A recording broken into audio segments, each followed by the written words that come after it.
کے باوجود بھی میرا کاروبار تو چل رہا ہے. میں سودی کاروبار کر رہا ہوں، لوگ تو میری عزت کر رہے ہیں. مسجد کی کمیٹی کا میں صدر بھی ہوں، میں معززین شہر میں شامل بھی ہوں.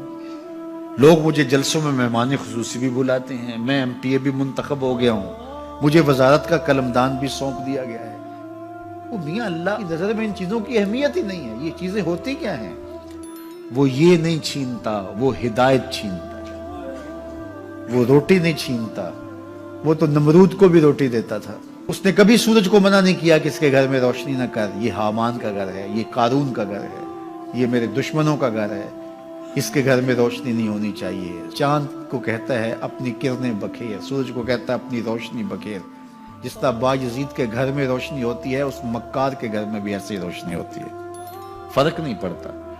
تو وہ کرم نوازیاں تو نہیں رکتی، لیکن اللہ جب کسی سے ناراض ہوتا ہے تو اس سے ہدایت کی توفیق سلب کر لیتا ہے، تو اعلان جنگ ہوتا ہے.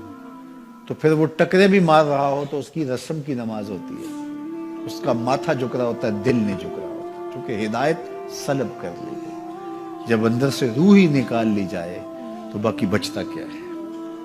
یہ بات ذہن میں رکھیے گا کہ اللہ تعالیٰ جل شانہ نے ہمیں جن کاموں سے روکا ہے، جن کاموں سے منع کیا ہے، ان کاموں کے کرنے میں ہمیں کبھی بھی بھلائی اور خیر نہیں مل سکتی. یہ ہم جب اچھی طرح سے ذہن نشین کر لیں، اگر اللہ پر ہمارا یقین اور یقیناً اس پر ہمارا ایمان ہے، تو پھر وہ امر جو اللہ کی طرف سے جن سے روک دیا گیا، تو ہم کبھی بھی ان کے قریب تک نہ جائیں.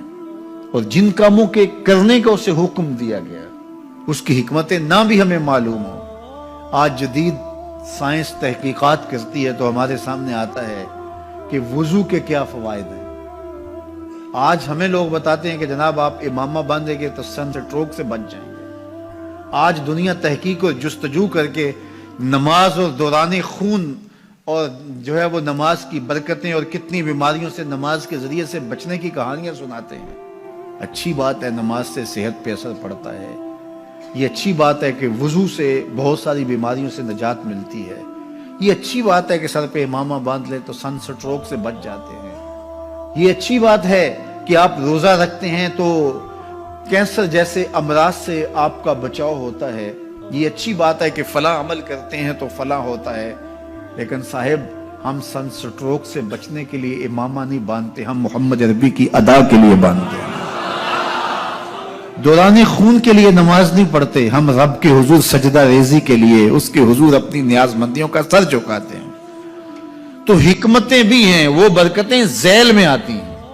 تو یہ بات ذہن میں رکھیے گا. غزنوی کا وزیر اس سے حسد کرتے ہوتے تھے کہ اس میں کیا خصوصیت ہے کہ بادشاہ اسی کو اہمیت دیتا ہے. ایک دن بادشاہ نے کوئی تربوز کاٹا، کوئی خربوزہ کاٹا یا کوئی اور ایسی چیز تھی، تو جس کو بھی دیا تو وہ کڑوا تھا، تو اس نے چوہی چکھا تو پھینک دیا.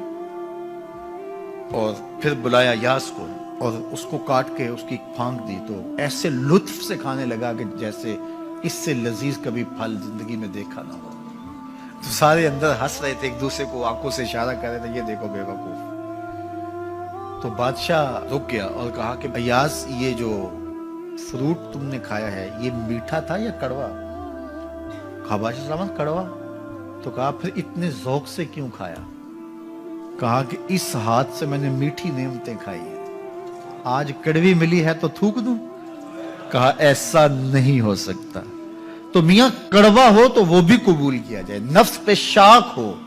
کڑوی وہ چیز ہوتی ہے جو نفس پہ شاک ہوتی ہے، نفس کرنا نہیں چاہتا، لیکن اس کے باوجود تمہارا دل کہے نہیں، یہ مالک کی طرف سے ہے. سخت سردی ہے، گرمی کی شدت ہے، پانی ٹھنڈا ہے اور موسم سرد ہے، پانی گرم ہے اور موسم بھی گرم ہے، رات کا پچھلا پہر ہے، تھکے ہوئے ہیں، لیکن آپ اس کے باوجود بھی اپنے رب کے حکم کو بجا لاتے ہیں. نفس پہ شاک ہے لیکن سینے میں ٹھنڈ ہی نہیں پڑتی جب اس کے حضور سجدہ ریزی نہیں کر لیتے. تو اس کے حکموں کو بجا لانا اور اپنے نفس کو پیچھے کر دینا اور اپنی خواہشات کے گلے پہ چھری پھیر دینا اور مالک کی رضا میں اپنے آپ کو گم کر دینا، یہی زندگی ہے اور یہی بندگی ہے. تو اس لیے مجھے اور آپ کو اس بات پہ غور اور تدبر کرنا چاہیے کہ ہم اس مختصر زندگی کو اللہ کے احکام کی مطابقت میں گزارنے کا عزم کریں، وہ بات چھوٹی سے چھوٹی ہو یا وہ بات بڑی سے بڑی ہو، وہ احکام ہماری زندگی کے اندر نافذ العمل ہو۔ میں پھر وہ بات کہوں گا جو بار بار کہتا ہوں کہ میرے بزرگ ہم سے کہا کرتے تھے، یہ نہ ہو کہ لوگ تمہیں پوچھیں تم کون ہوتے ہو اور تمہیں بتانا پڑے کہ ہم مسلمان ہوتے ہیں۔ فرمایا کرتے تھے صاحب نہ کسی کو پوچھنا پڑے نہ تمہیں بتانا پڑے، تمہاری وضاحت، تمہارا طرز زندگی، تمہارا انداز معاشرت ایسا خوبصورت ہو، تم دور سے آ رہے ہو لوگ پہچان کے کہیں وہ دیکھو محمد عربی کا غلام آ رہا، تم شکل سے پہچانے جاؤ، تم کردار سے پہچانے جاؤ، تم وعدے سے پہچانے جاؤ۔ کتاب کا نام ہے بشر الکئیب فی لقاء الحبیب۔ حضور علیہ السلام کی ملاقات کے حوالے سے یہ کتاب امام سیوطی علیہ رحمہ کی مصنفہ ہے۔ اس میں ایک واقعہ انہوں نے لکھا کہ ایک شخص قبر میں اترا اور نکیرین آئے اور انہوں نے سوال و جواب کا سلسلہ کیا، من ربوں کا، ما دینوں کا۔ اچھا، اس کی داڑھی میں چند بال سفید تھے جن کو وہ مہندی لگایا کرتا تھا۔ تو جب منکر نے کہا کہ من ربوں کا، تو نکیر نے اس کا ہاتھ پکڑ کے پیچھے کھینچتے ہوئے کہا اس سے سوال پوچھ رہا ہے، تو دیکھ نہیں رہا اس کی داڑھی میں اسلام کا نور چمک رہا ہے، اس کی داڑھی میں اسلام کا اجالا تمہیں دکھائی نہیں دے رہا، تو تمہاری وضع قطعی ایسی ہو کہ فرشتے بھی دیکھیں کہ یہ حضور کا غلام آ رہا ہے۔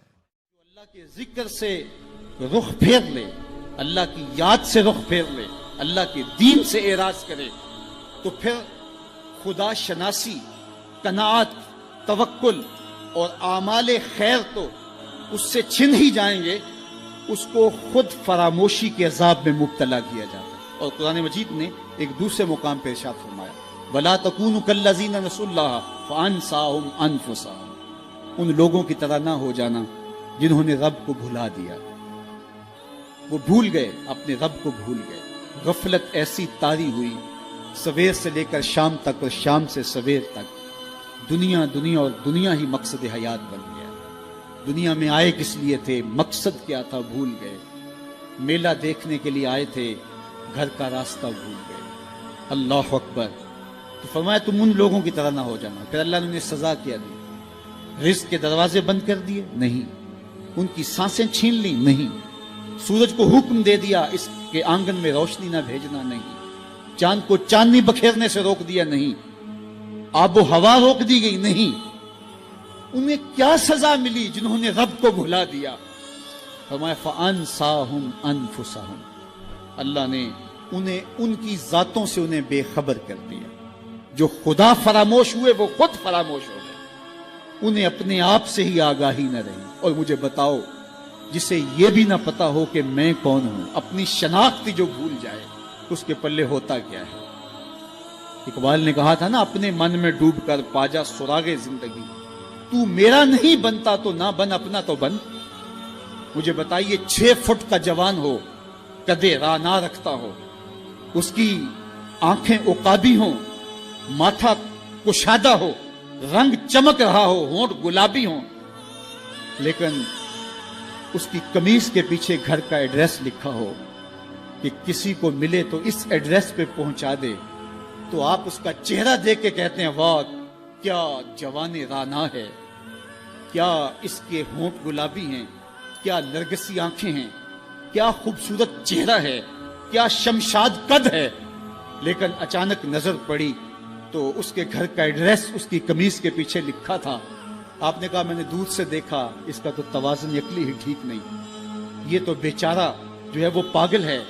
تو قد کاٹ ہونے کے باوجود گھر کا ایڈریس پیچھے لکھ دیا گیا، تو اب ہر کوئی سمجھتا ہے کہ یہ بیچارہ فہم و ادراک کے نور سے خالی ہے۔